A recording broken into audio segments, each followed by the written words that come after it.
Spoilers. First thing I'm saying here, there's gonna be spoilers. There's been spoilers the whole time, but for the main quest specifically, this is probably the biggest moment of spoilers. So if you're good with me through that, as you see on screen, this is the moment where we finally get face to face with the Starborn after all the tragedy, the loss, all of that, right? 2 and 1. So back to back, we learned that the Emissary is actually a multiversal version of Barrett, who we just saw lose his life in this playthrough, right? Trying to defend the Eye. And the one who took him down, the Hunter, is none other than the Keeper. The same person who set us off on our quest to learn about the Unity and who brought us to this point here now. So that's how we're starting this episode. It's where we're picking up from last, and I hope you guys enjoyed this one. To be fair, it's a sad one. So to try to make up for that, and because I realized that episodes 11 and 12 were like just under 5 minutes apiece, so I figured, you know what I'm saying, let's make one good length video instead of 2 short videos. Plus, we'll get to have a little bit of fun, something a little bit more lighthearted, after starting out with something that's a little bit more somber.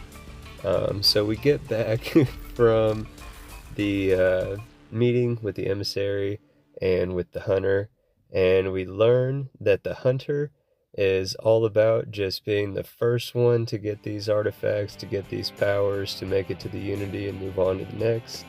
The Unity itself, we learn, is basically just a gateway, if you will, from one universe, reality, whatever, into the next or into another. So that's what the Hunter's all about, is basically anarchy, despotism, whatever. Whoever is the one that gets it first, whoever is the strongest, the fastest, the smartest, the bravest, whatever, they are the victors. The Emissary, you learn, takes a stance that the artifacts and subsequently the powers, but ultimately the Unity, that it is something that should not be free for all, fair game for all, but that there should be some person, being, force, unit, whatever, that works as a judge, if you will. That can judge the people that are searching out these artifacts, that are chasing down the path of Unity. They can screen those people and decide if they're worthy or not. So obviously, I guess both sides could have merit. They both have pros and cons for sure. I won't spoil too much. You will have to choose at one point between the two, but there is a third option at play as well. I won't spoil that. We'll save that for when that moment comes. But ultimately, we got back to the lodge. We let everybody, all of our surviving members of Constellation, know about the meeting between us, the Emissary, and the Hunter. What we learned, that another one, or another version of Barrett, is actually the Emissary, and we decide what we're going to do from there. I did talk to Noel as well, who lets us know that she is planning memorial services for Barrett, and so that's where we're at now. Is after catching up on the meeting between us, the Hunter and the Emissary, went ahead and rested in our room at the lodge, and I slept the 5 days that we would otherwise have to wait for this memorial service here now. The memorial service is actually really sweet. It's really nice. Basically, you get to hear, unless she's the one who goes, you get to hear Sarah say a little piece. You can go up there and you can say a little piece. You can speak and have a moment with the portrait of your fallen friend, and afterwards you get to talk to everybody individually, touch base with them, see where they're at, how they're feeling. So it's a really sad episode, but it's also it's a really nice moment in the game where you get to have kind of that human aspect. But I hope you guys stick around for part 2. Subscribe to the channel in between, and I'll see y'all then. Hey everybody, welcome back. Part 2 of our 2-part special. Technically it's episode 12, And this one, we're just taking a little bit of a breather. Again, that's the whole reason, really, behind the two-part special, is last episode was short. Just wanted to focus on the tragedy and the turning point in the storyline of the loss of a member of Constellation.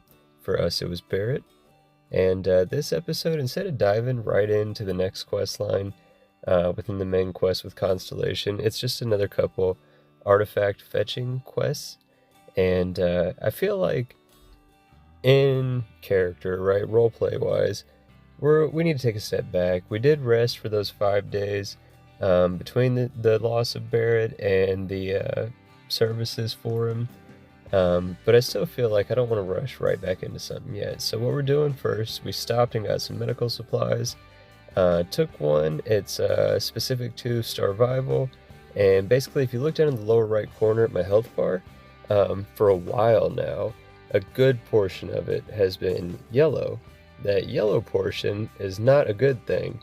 Only the white portion of that bar is the actual health that you have in your health pool. So obviously the yellow filling up a portion of that bar means you cannot get to the max health that you otherwise could based on your stats. But with the 8 item, and that's caused by environmental effects, sorry. So that's this is all specific to Starfield.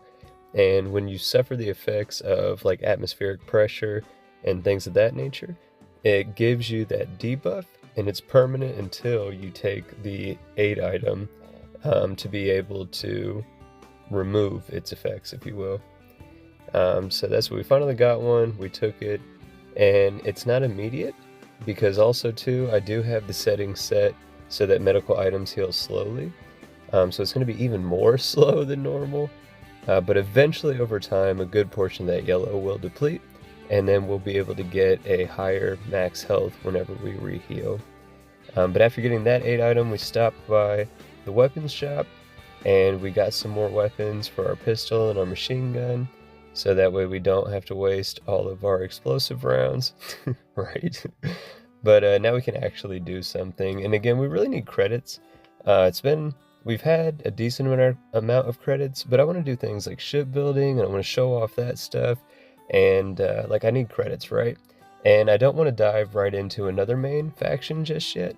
So we're going to try to pick up some money doing some odd jobs here. We stopped back in at UC Security. If you remember from the Unity, I have a running theory that the Addoring Fan is secretly an undercover UC security officer that's assigned to like be the inside guy, quote unquote, with Constellation, with us specifically. So I decided, since I'm going to do some work for Sergeant Yumi, he's got posters all over the HQ of SysDef, right, or UC, Defense, Security, whatever. But he needs help wanted, so we decided that we'll help him out, and we're taking the Addoring Fan with us. First stop, we bounce over to the Mass District building, Mass Tower, and in the Defense Department level, you talk to this guy, basically like the boss of the FBI, I think, or CIA, something like that. I don't know exactly what their jurisdiction is, but that's like their intelligence defense department. You talk to him about picking up a package, and this is frustrating, and one of the reasons why fetch quests get such a bad rap. So like literally we're at the terminal where we went to Mass. We come right back to it after only talking to this dude, picking up this package that in theory has been under that bench this entire time. And we pick it up for Sergeant Yumi. He couldn't take a lunch break to get it. It's super busy, member help wanted. But we go ahead and do that for him. And we get us some credits. So yeah, I hope y'all enjoyed this two-parter.